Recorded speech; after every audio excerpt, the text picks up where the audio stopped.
Cantemos, meu povo, todo joelho. Todo joelho se dobrará e toda língua proclamará que Jesus Cristo é o Senhor. Não me importa o que você vai cantar agora, nada poderá. Nada poderá me abalar, nada poderá me derrotar, pois minha força e vitória tem um nome, é Jesus.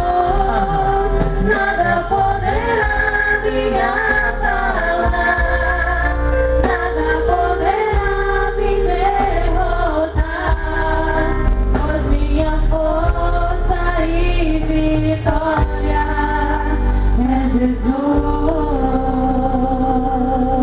Nessa parte da música, vamos cantar rezando, pedindo que o Senhor nos dê força, sabedoria e coragem para vivermos a sua palavra fielmente. Palavra de vida e muita vida. E Ele mesmo nos diz: eu quero te dar vida e vida em abundância. Através da sua palavra, vamos ter vida, essa vida verdadeira que o Senhor nos promete. Vamos cantar juntos. Quero viver. Quero viver tua palavra. Tua palavra, quero ser cheia do teu Espírito. Mas só te peço, Mas só te peço, livra-me do mal. livra-me do mal. Quero viver tua palavra. Quero viver tua palavra.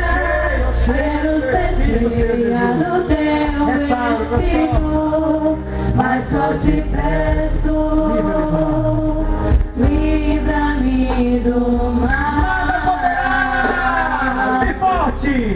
Nada poderá me abalar, nada poderá me derrotar, pois minha força e vitória tem um nome. Eu quero ver só vocês cantando, só vocês, só minha voz. Nada poder. Me abalar, nada poderá me derrotar, pois minha força e vitória é Jesus. Vamos dizer, vamos cantar esse nome que tem poder. Jesus.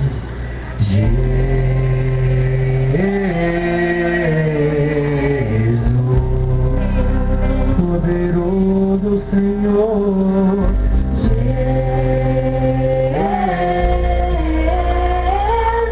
Solta a voz do coração. Diz esse nome precioso. Jesus.